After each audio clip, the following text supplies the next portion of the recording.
Bismillahirrahmanirrahim. Alhamdulillah. Wassalatu wassalamu ala Rasulillah wa ala alihi wa sahbihi wa man walah. Wa la haula wa la quwwata illa billah. Shrah li sadri wa yassir li amri wa hlul 'uqdatam min lisani yafqahu qawli. Subhanaka la ilma lana illa ma 'allamtana innaka antal alimul hakim. Allahumma anfa'na bima 'allamtana wa 'allimna ma yanfa'una wa zidna 'ilman yanfa'una fid dunya wal akhirah. Allahumma inna na'udzu bika min 'ilmin la yanfa' wa min qalbin la yakhsha wa min nafsin la tashba' wa min da'watin la yustajabu laha. Amma ba'd. Assalamualaikum warahmatullahi wabarakatuh. Alhamdulillah, para jemaah sekalian, Allah, kita bersyukur kepada Allah pagi hari ini dimudahkan oleh Allah untuk sama-sama melakukan ketaatan, yaitu sholat subuh berjamaah. Yang mungkin sebelumnya juga sudah dimulai dengan ketaatan yang lain, dengan qiyamul lail atau banyak istighfar atau tilawah Al-Quran dan lain sebagainya. Dan itu semua karena taufik dari Allah Azza wa Jalla. Itu semua dari kemudahan.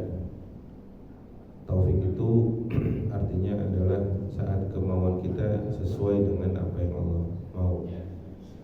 Adanya muwafaqah, adanya kesesuaian. Karena ada yang kita mau tapi enggak Allah ridhoi juga, enggak Allah mudahkan, enggak Allah izinkan. Maka kalau ada taufik artinya kita mau berjamaah ke masjid dan Allah mudahkan, itu namanya taufik.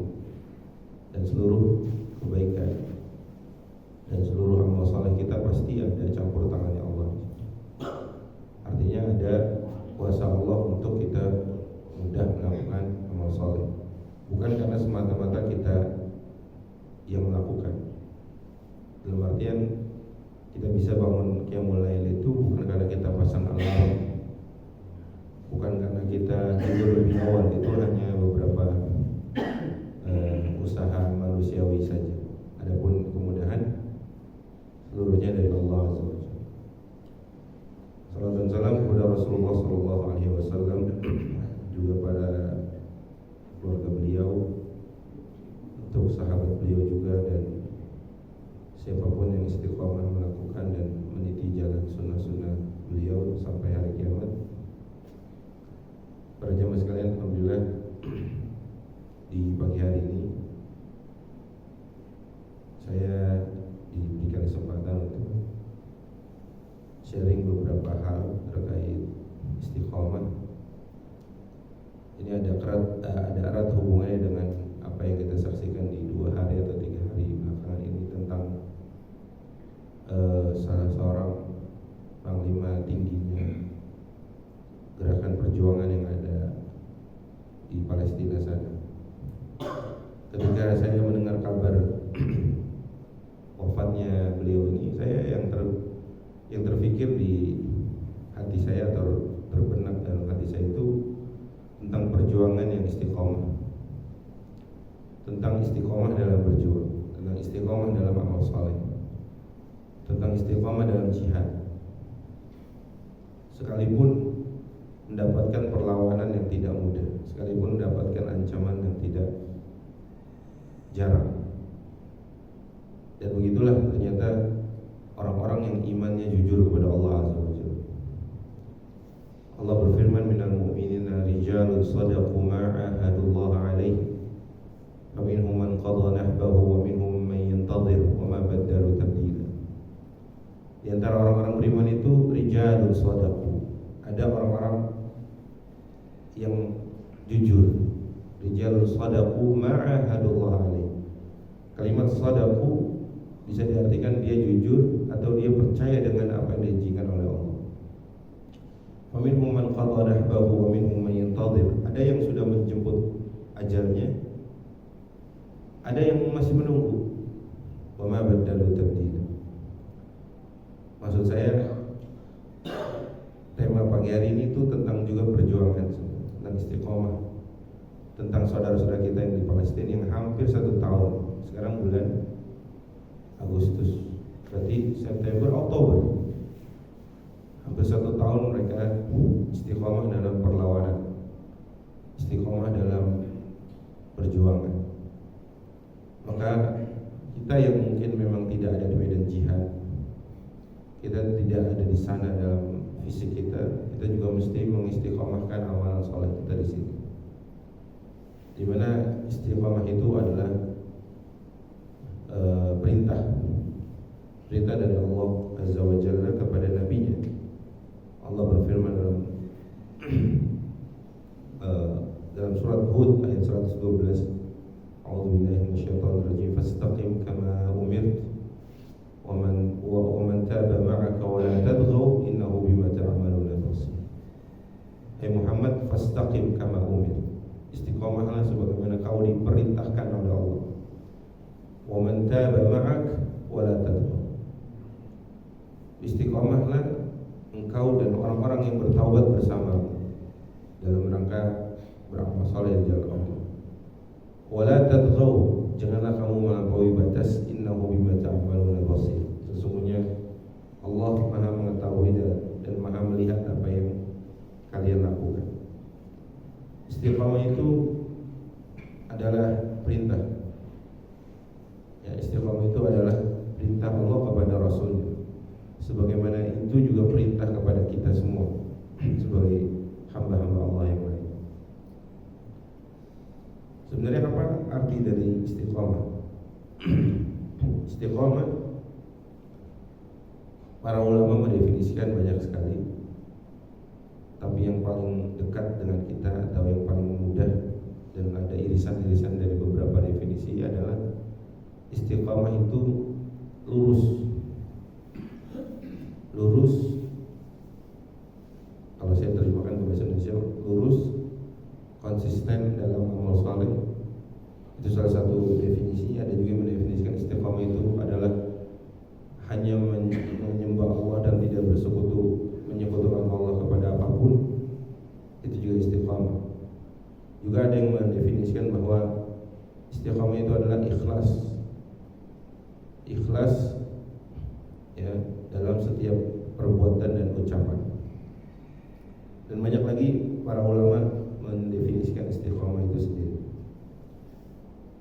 Istiqamah itu juga sering kita minta setiap hari, bahkan 17 kali dalam sholat kita. Kita baca Al-Fatihah itu di dalamnya ada permintaan kita kepada istiqamah. Kita mengatakan ihdinas siratal mustaqim.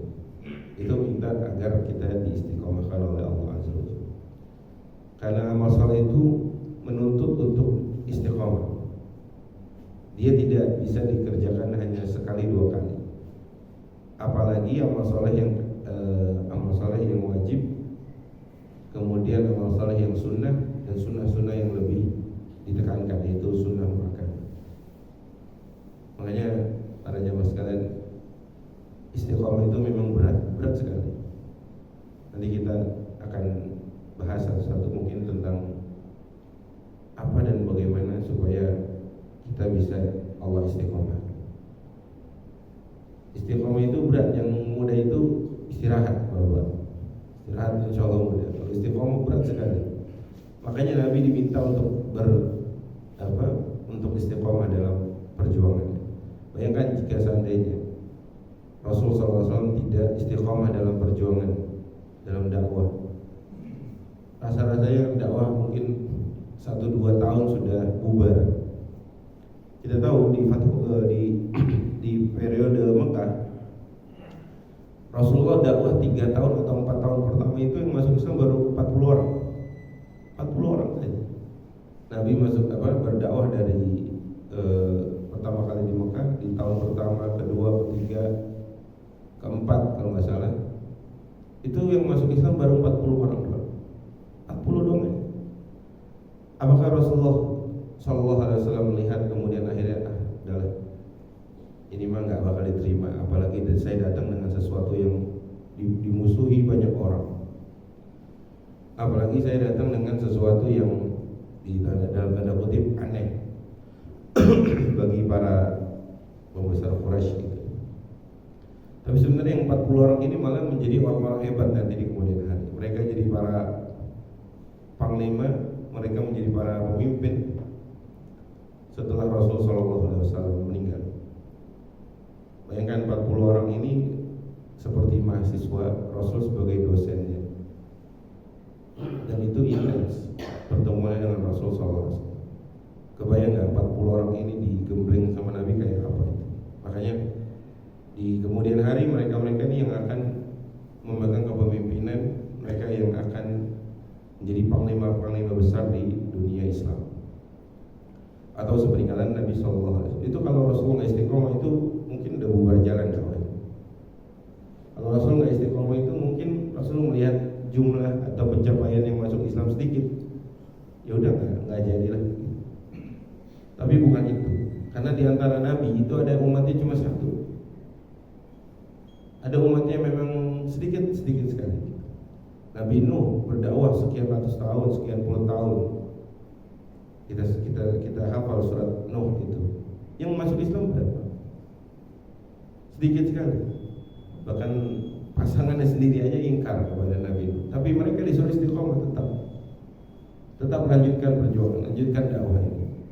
Karena dakwah itu bukan main banyak-banyakan followers atau main banyak-banyakan jamaah. Sekalipun yang hadir kajian pagi ini cuma satu, saya ajarin demi Allah. Karena sama bagi saya, mau yang dengar satu, yang mau dengar 10, nggak ada urusan. Itu yang juga dipesankan dulu sama kiai-kiai saya di pesantren.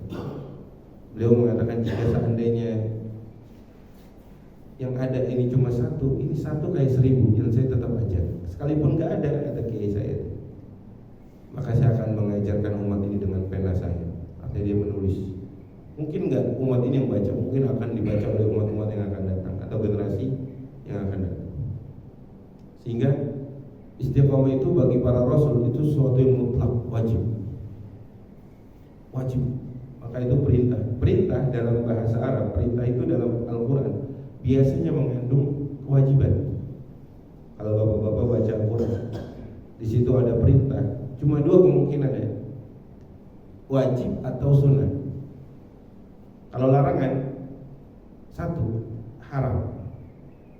Jadi kalau bapak baca Quran itu, misalkan aqimus shalah wa atuz zakat, itu kan kalau bahasa Arab, dalam bahasa Arab namanya fi'il amr, kata perintah. Kata perintah itu dalam Al-Quran biasanya ya menunjukkan kewajiban sesuatu yang harus kita lakukan.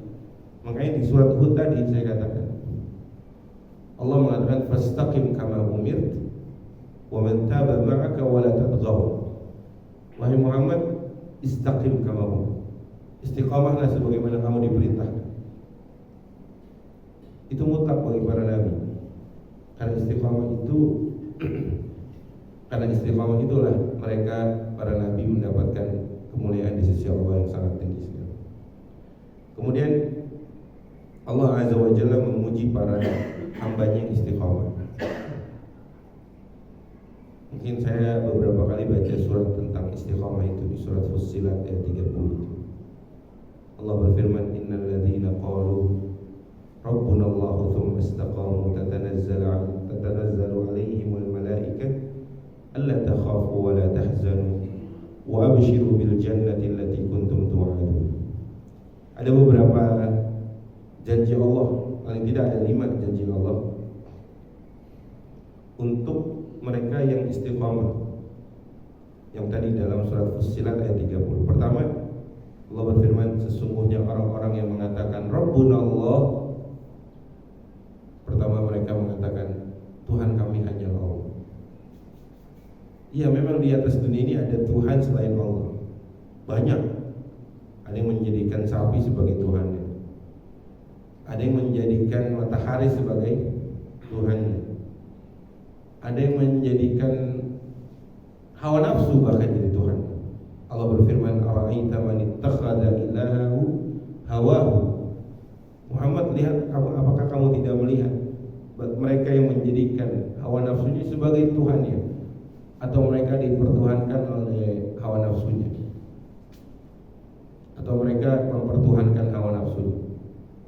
Banyak di dunia ini banyak Tuhan, tapi yang hak disembah adalah Allah. Innal ladzina qalu rabbuna Allah, sesungguhnya mereka yang mengatakan Tuhan kami hanyalah Allah, tidak ada yang lain-lain. Kami tidak percaya apapun, kami tidak menyembah apapun selain Allah Azza wa Jalla. Karena ada di sebuah tempat apapun disembah kecuali Allah, kebalikannya. Apapun disembah, bisa jadi batu, bisa jadi patung sekalian, semuanya.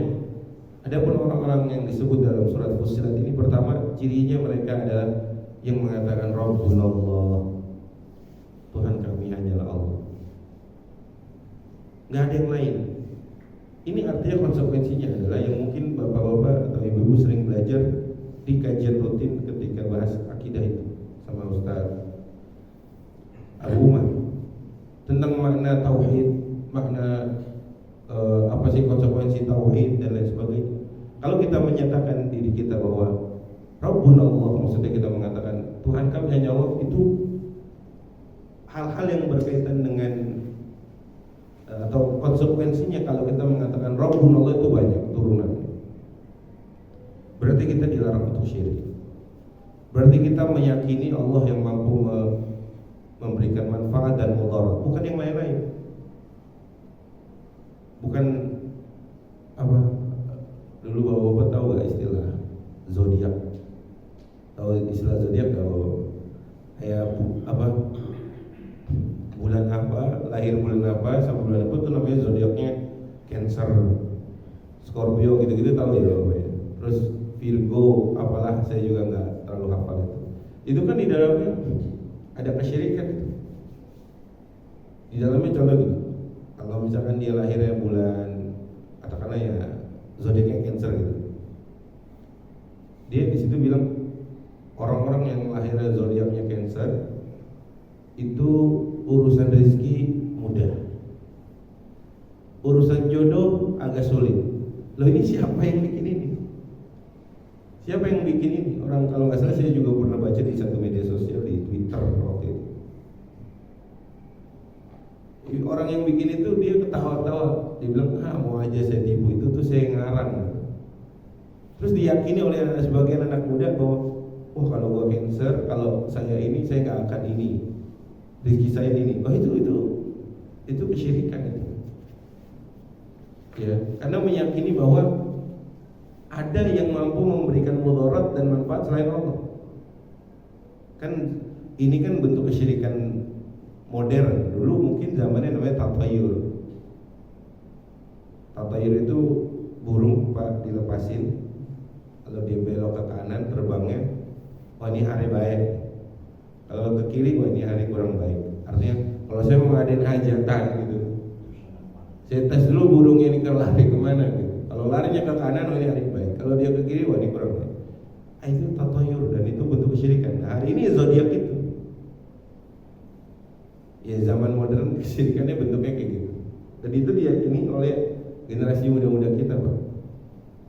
Dan mereka sangat hafal itu kriteria setiap bulan itu. Itu musibah buat kita. Karena kalau itu diyakini berarti dia ada bentuk kesyirikan yang mereka tidak sadar, yaitu meyakini bahwa ada yang memberikan manfaat dan mudarat selain Allah Azza wa Jalla.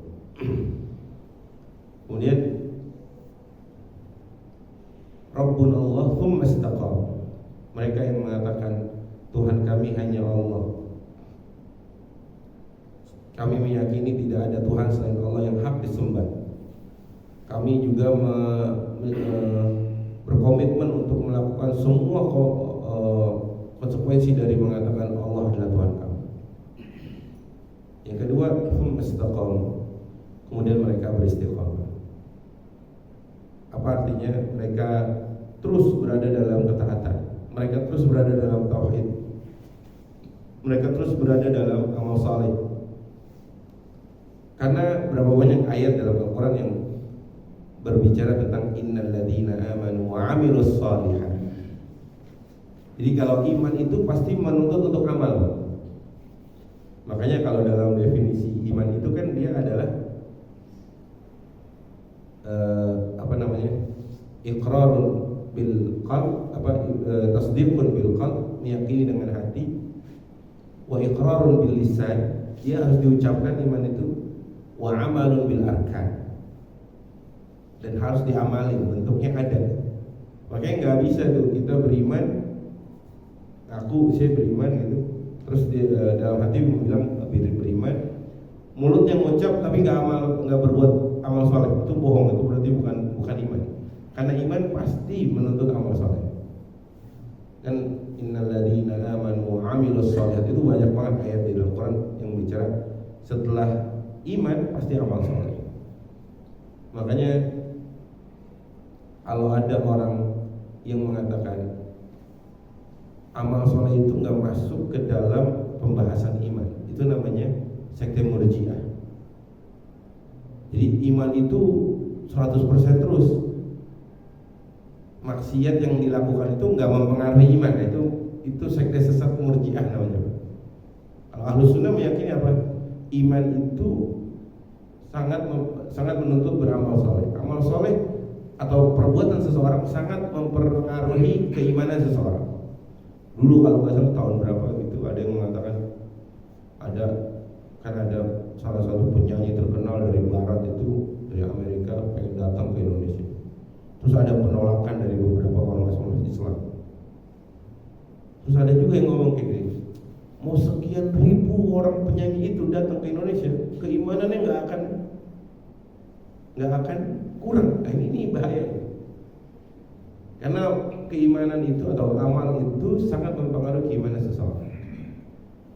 Rasul dalam sebuah hadis kan mengatakan al-imanu yazidu wa yanqus. Iman itu punya sifat dia bertambah dan berkurang. Makanya istiqomah itu sangat penting. Karena istiqomah itu artinya terus menerus dalam amal saleh, terus menerus dalam kebaikan. Apa janjinya? Pertama, tatanazzalu alaihimul malaikah alla takhafu wa la tahzan. Malaikat turun mengabarkan kepada orang-orang yang beriman dan istiqamah itu, alla takhafu wa la tahzan. Kamu jangan khawatir, kamu jangan takut, juga jangan bersedih. Takut itu biasanya sesuatu yang belum kita hadapi, itu namanya takut, khawatir. Sedih itu sesuatu yang sudah lewat, biasanya gitu. Ya Pak ya, Bapak menangisi sesuatu biasanya udah lewat kan. Contohnya dari kerabat kita ada yang meninggal, lewat itu, kita sedih. Tapi kita khawatir sesuatu kepada yang belum terjadi. Nah, bagi orang-orang beriman, dia nggak ada urusan dengan apa yang akan terjadi dan apa yang telah lalu. Maksudnya, iya, seseorang ada sedihnya. Rasul sedih. Kita tahu Rasulullah pernah bersedih, bahkan dinamakan tahun kematian Ibunda Khadijah, tahun wafat Ibunda Khadijah dan Abu Thalib, pamannya Rasul, sebagai tahun kesedihan. Karena Rasul sedih banget itu. Tapi sedihnya Rasul diatur oleh syariat. Sedihnya tidak membuat Rasul nggak produktif atau berlarut-larut dalam kesedihan. Contohnya Pak, kalau kita baca Sirah Nabawi itu kan setelah ibunda kita Khadijah radhiyallahu anha meninggal, setelah Abu Thalib dan Ibunda Khadijah meninggal juga, Rasul itu sebenarnya dihibur oleh Allah dengan peristiwa Isra dan Mi'raj. Ya, jalan-jalannya ke Masjidil Aqsa terus ke Sidratul Muntaha. Itu supaya Rasul juga jangan berlarut dalam kesedihan. Bahaya kalau seseorang itu larut dalam kesedihan, dan itu nggak akan produktif, apalagi bagi seorang nabi. Makanya orang-orang yang beriman dan istiqamah itu, kata Allah, jangan khawatir, jangan takut dalam artian takut menghadapi kehidupan dunia ini dengan semua ujian. Wala tahzan, nggak boleh bersedih juga. Tadi saya bilang, takut itu biasanya kepada sesuatu yang belum terjadi. Ada bersedih kepada sesuatu yang telah terjadi, sudah lewat, gitu ya. Kemudian janji selanjutnya, wa abshiru bil jannah, wa abshiru bil jannati allati kuntum tu'adun. dan bergembiralah dengan janji surga, dengan surga yang dijanjikan untuk kalian. Jadi di antara sebab seseorang masuk surga itu imannya dan amal saleh. Ustaz, bukannya ada hadis yang mengatakan sesungguhnya kalian tidak masuk surga dengan amal kalian? Sampai engkau ya Rasulullah, sampai saya juga enggak masuk surga dengan amalan saya. Akan tetapi Allah telah memberikan saya rahmat dan lain sebagainya. Iya, memang surga itu nggak bisa dimasuki dengan semata-mata amal soleh kita, Pak. Gini deh, kalau logikanya gitu. Kalau nanti kita masuk surga karena amal soleh kita atau karena kebaikan dari banyak amal soleh kita ini, kita akan dikeluarkan dari amal soleh kita sesuai amal soleh kita. Maksud saya, kalau masuk surga itu karena amal soleh, misalkan amal soleh kita cuma 20, berarti kita akan menghabiskan kenikmatan jatah di surga 20 doang. Karenanya amal masuk surga itu karena rahmat Allah, udah itu mutlak. Karena ridha Allah. Cuma untuk mendatangkan ridha Allah itu harus beramal. Bisa dipahami ya? Agar Allah bantu kita, agar Allah turunkan rahmatnya untuk kita itu, ya kita harus beramal. Masuk surga itu karena rahmat Allah. Cara bikin Allah rahim, sayang, ridha ya dengan amalan. Yang nanti di surga juga sesuai dengan amal kita, couplingnya.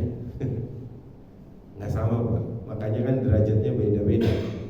Itu gara-gara apa? Amalan. Jadi jangan berarti memaknai, ya udah berarti kalau gitu saya nggak beramal, karena saya percuma, amalan saya nggak masukin saya ke dalam surga. Nggak gitu cara bahasnya, nggak kayak gitu. Memang nggak semata-mata karena amal kita. Karena kalau mau dibilang surga itu mahal sekali, terus amal kita tahu kan? Ya saudara-saudara kita di Palestina, mereka membayar surga dengan darah. Mereka membayar surga dengan hafalan Quran mereka. Mereka membayar surga dengan nyawa mereka.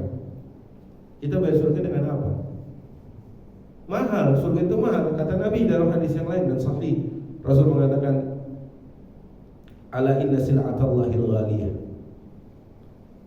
Ala inna sil'atallahil ghaliyah. Ya. Jadi yang barang dagangan Allah itu mahal, dan itu surga. Ala inna sil'atallahil ghaliyah, kata Allah, kata Nabi. Nah itu mahal sekali. Kita makanya mau bayar dengan apa? Kalau semata-mata kalau ngandelin amalan kita tahu nih sedekahnya sehari berapa, sholat sunnahnya sehari berapa, puasa Senin Kamis puasa apa enggak, kita tahu. Tapi dengan amalan-amalan kita yang sedikit ini, yang kita ikhlas di dalamnya, itu yang kita berharap Allah ridho, Allah kasih rahmat, nanti Allah masukkan kita ke surga. Wa abshiru bil jannah, kata Allah, wahai orang-orang yang mereka yang orang-orang mengatakan Rabbuna Allah, kemudian mereka istiqamah, kata Allah dalam potongan ayat selanjutnya, wa abshiru bil jannah, bergembiralah dengan surga allati kuntum tu'adun, yang kalian dijanjikan oleh Allah. Surga itu dijanjikan, iya. Kita beragama diiming-imingi surga, iya. Memang. Makanya dalam pembahasan itu, kalau bapak-bapak baca Quran, ada namanya wa'ad, ada namanya wa'id. Kalau kalimat wa'ad itu biasanya janji kebaikan dunia dan akhirat. Tapi kalau wa'id itu janji keburukan, ancaman. Dalam kitab-kitab hadis ada namanya bab at-targhib wa tarhib. At-targhib artinya ajakan atau iming-iming untuk amal soleh, dan itu pahala kebaikan dunia dan akhirat. Ada juga at-tarhib pakai hak, at-tarhib, yang itu artinya apa? Ancaman-ancaman keburukan. Yang ini harus balance. Gak boleh umat ini dijelasin tentang amal soleh atau janji-janji manis, dong gak pernah dijelasin tentang ancaman di akhirat atau dunia dan akhirat. Sebagaimana umat ini gak boleh dijelasin tentang ancaman terus, gak pernah ada janji-janji kebaikan di surga dan sebagainya. Ini harus balance. Ada satu ulama menulis judulnya Judul kitabnya At-Targhib wa Tarhib. Kitab hadis kumpulan tentang amal soleh dan saya lupa imam siapa itu, pokoknya hidup di tahun 700 Hijriah kalau nggak salah. Yang intinya ada surga. Kita diceritakan tentang surga sebatas apa diceritakan oleh Rasulullah dan Allah dalam Al-Quran. Kita harus yakin dan kita harus menuju ke sana. Karena nggak ada tempat transit ketiga. Kalau nggak surga neraka udah. Makanya orang-orang yang istiqamah itu harus bergembira dengan surga yang dijanjikan oleh Allah. Wa abshiru bil jannah. Wa abshiru bil jannati allati kuntum tu'adun. Itu janji Allah yang kedua. Yang ketiga, nahnu awliya'ukum fil hayatid dunya wa fil akhirah. Allah pakai kalimat nahnu. Allah pakai kalimat nahnu. Apa yang dipikirkan bapak-bapak kalau baca Quran ada kalimat kami? Kayak baca surat Al-Qadar deh. Kan artinya apa? Inna anzalnahu fi lailatul qadar. Apa artinya? Sesungguhnya kami, gitu kan, menurunkannya, maksudnya Al-Quran di Lailatul Qadar. Apa yang terpikirkan oleh bapak-bapak, kenapa Allah pakai bahasanya kami? Apa? Kan Allah satu, kenapa pakai bahasa kami? Kalau kami artinya apa? Ya lebih dari satu. Tapi kenapa Allah pakainya kami? Ya di sini. Nahnu awliya'ukum. Kami sebagai aulia. Aulia itu dengan semua makna wali, penolong, pembela, ya, dan lain sebagainya. Kenapa pakainya nahnu bukan ana waliyukum fil hayatid dunya wa fil akhirah? Kenapa? PR.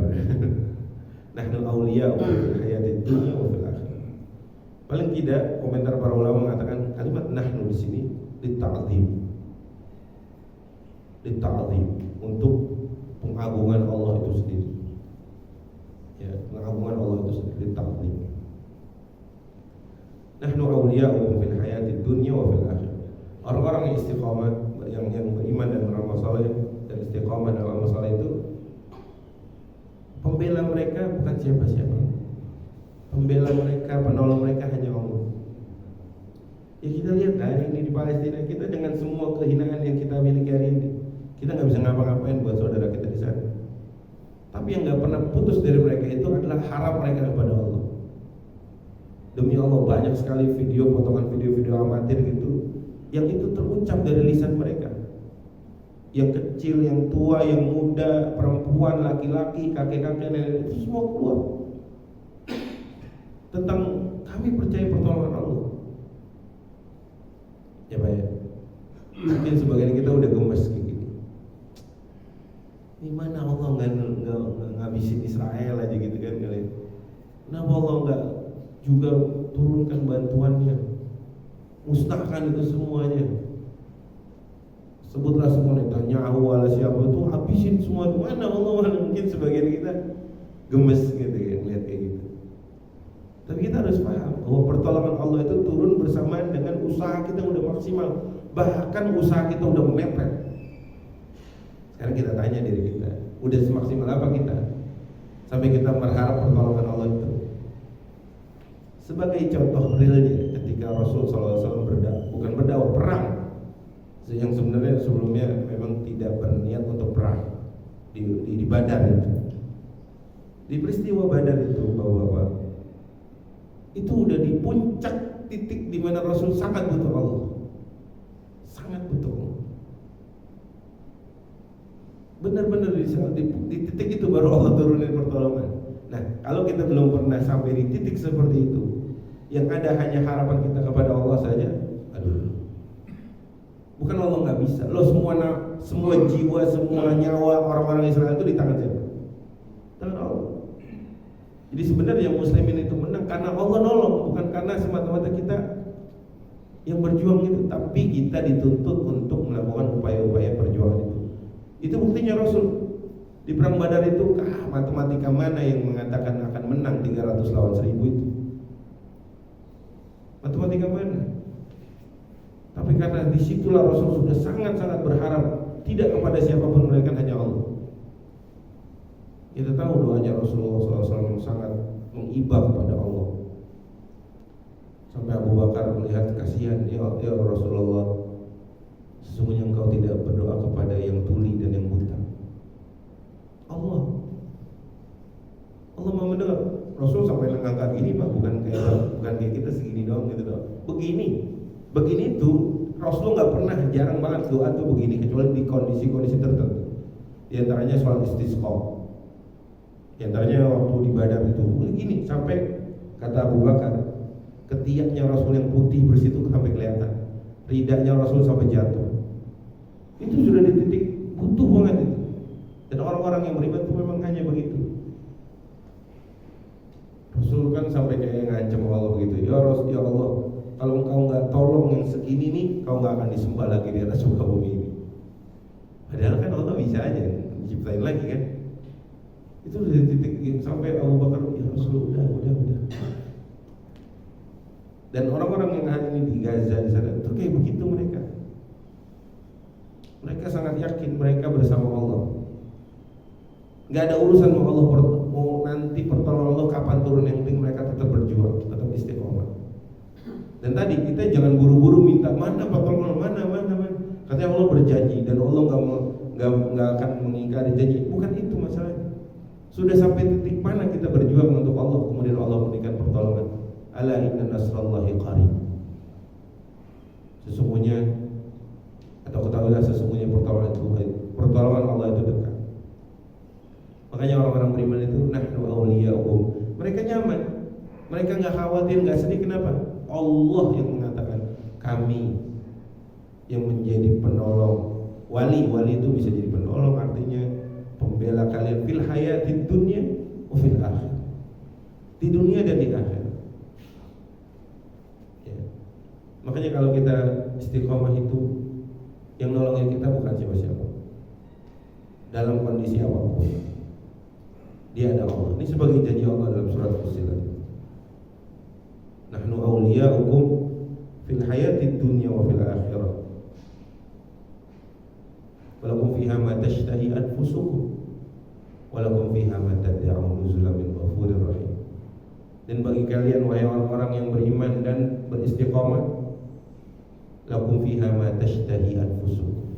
Nanti di surga bagi kalian apa-apa yang kalian pengen. Tashtahi itu dari kalimat syahwat.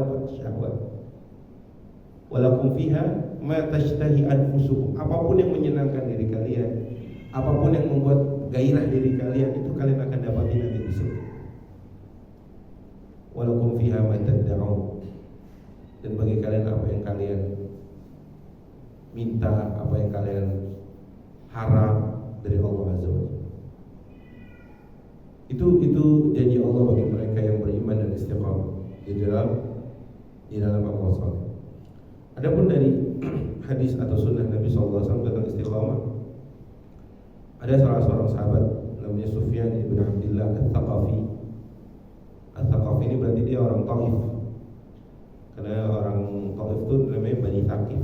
Al-Thaqafi. Sufyan ibn Abdullah Al-Thaqafi pernah datang kepada Rasulullah SAW dan berkata, Ya Rasulullah, kulli fil islami qawlan la as'alu anhu ahadan ba'dak.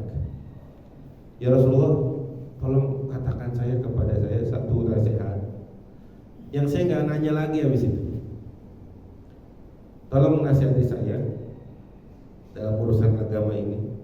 Satu nasihat yang saya nggak akan berkata atau bertanya lagi tentangnya selainmu, kepada selainmu. Artinya saya cukup.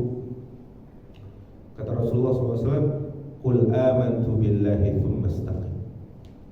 Katakanlah, aku beriman kepada Allah dan istiqomah.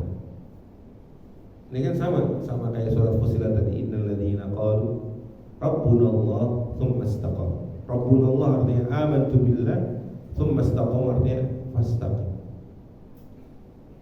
Nasihat Rasul cuma itu kepada siapa tadi? Sufyan bin Abdullah Al-Thaqafi radhiyallahu anhu. Yang itu sangat berat sebenarnya.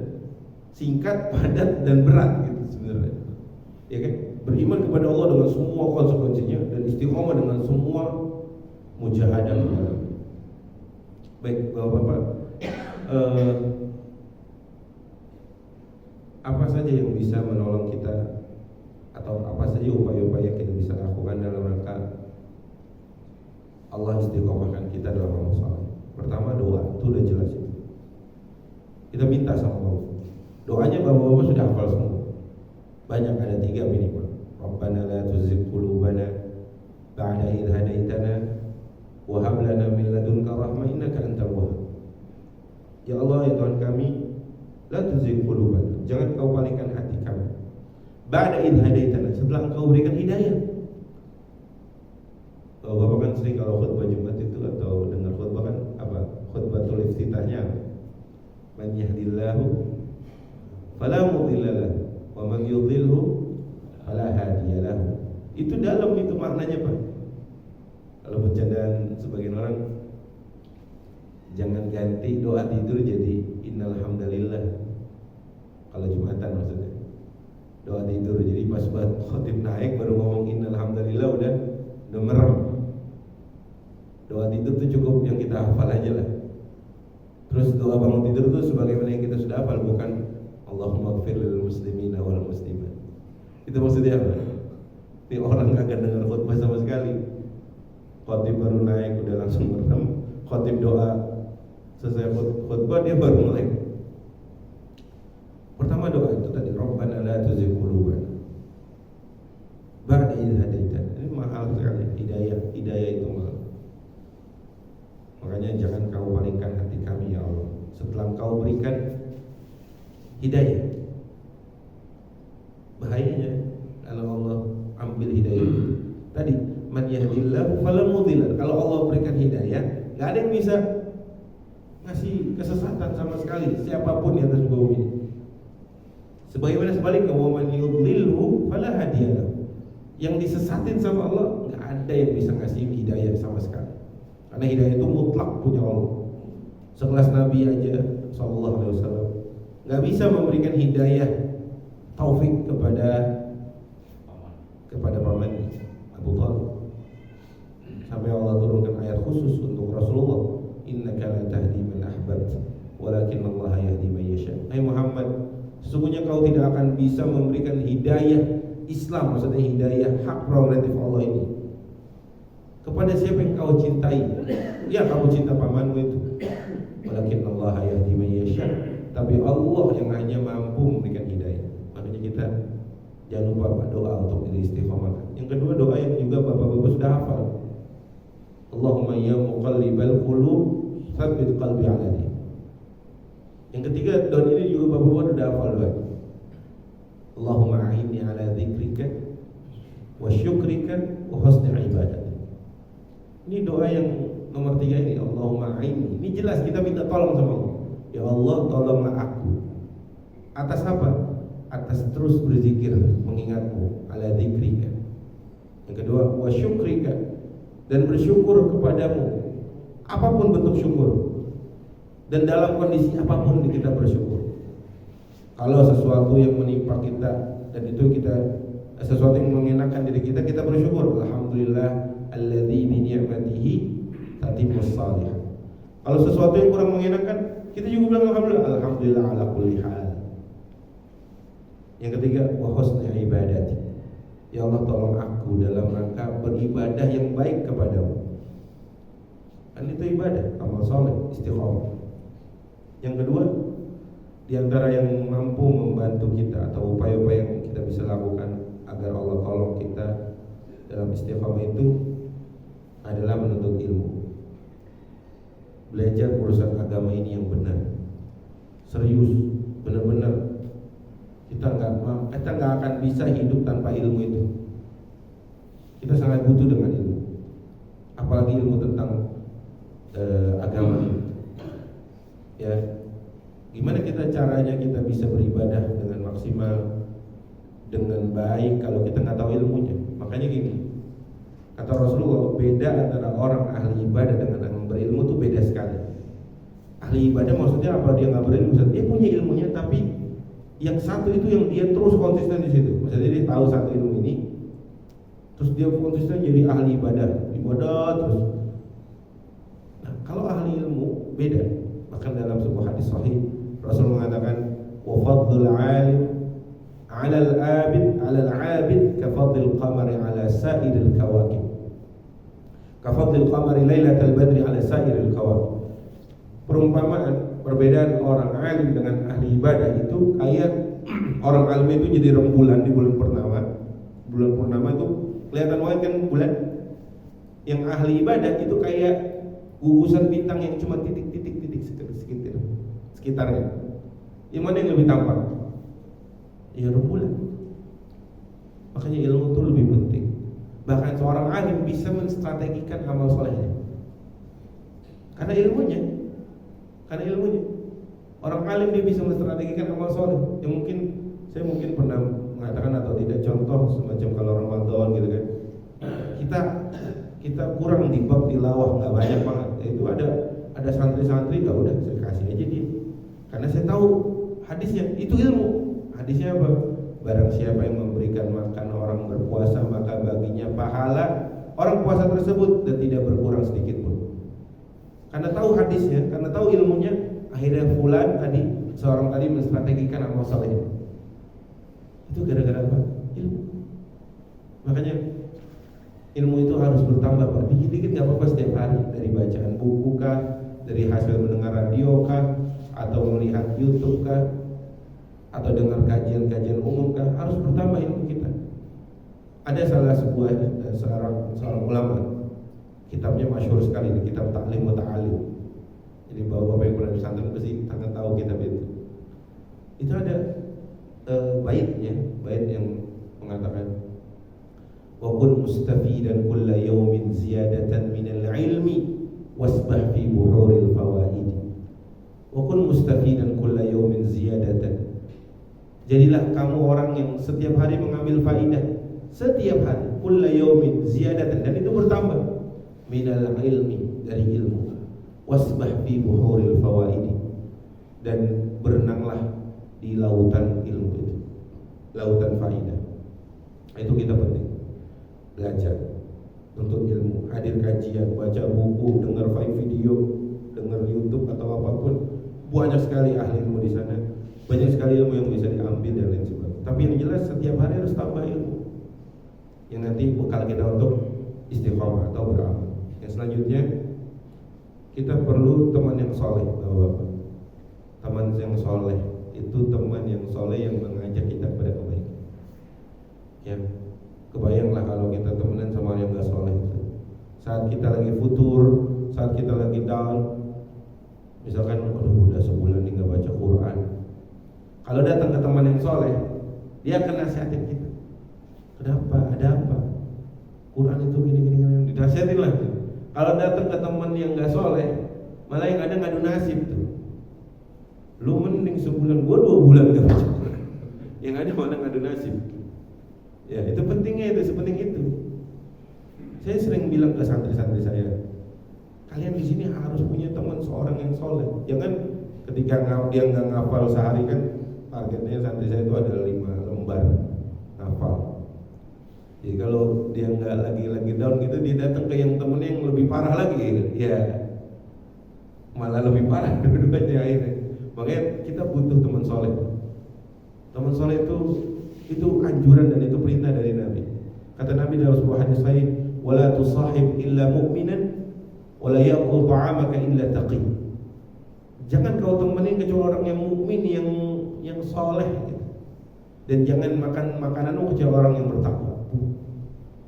Wala tusahib illa mu'minan wala yaqul ta'amaka illa taqi. Penting sekali teman soleh dalam kehidupan kita ini. Ya, karena dalam hadis yang lain juga Rasul mengatakan teman itu menyeret. Teman itu menyeret. Dia punya sifat, kata Nabi, as-sahibu sahibun. Teman itu narik, nyeret. Sangat mungkin seseorang itu bisa berubah gara-gara temannya. Sangat mungkin. Makanya dalam rangka upaya kita agar tetap istiqomah, cari teman-teman yang memang istiqomah juga. Cari orang-orang yang kalau kita dilihat mukanya aja gitu, iman kita bertambah. Saya punya teman orang model kayak gitu, Pak. Dulu di Madinah ada teman saya orang Indonesia, sangkatan sama saya, orang Flores. Kita tahu loh orang timur secara fisik kayak apa, ya kan? Kulitnya agak hitam atau memang hitam, rambutnya keriting. Mungkin sebagian kita agak aneh atau bagaimana. Tapi nggak tahu kalau saya lihat muka dia, iman saya bertambah itu. Wallahi. Jangan kira di Madinah saya nggak pernah mengalami apa ya, futur itu apa ya? Lagi down lah, nggak semangat, ada. Nah biasanya kalau saya lagi kayak gitu, saya ke Masjid Nabawi atau aktivitas fisik atau ketemu tuh orang. Teman saya nggak tahu kalau masa tinggalnya di belakang sini, dia nikah sama orang sini. Ternyata saya pernah papasan di Jalan Haji Timur gitu. Dan itu saya berkunjung ke rumah. Harus cari tuh yang kira-kira kalau saya lihat muka dia ini jadi semangat gitu. Yang ingat akhirat, bukan asal ketemu dia ini kayaknya makin kusut hidup saya. Nah, makanya teman soleh itu penting buat menjaga kita agar kita istiqomah. Wah banyak sekali perumpamaannya di generasi sahabat, generasi tabiin tentang berteman sama orang soleh.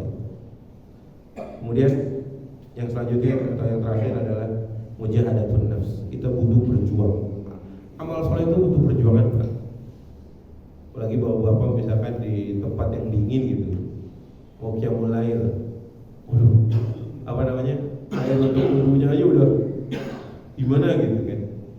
Belum lagi nanti lagi berdirinya atau bagaimana, belum lagi harus jalan subuh keluar dari rumah ke tempat ke masjid untuk sholat subuh. Wah, itu perlu mujahadah.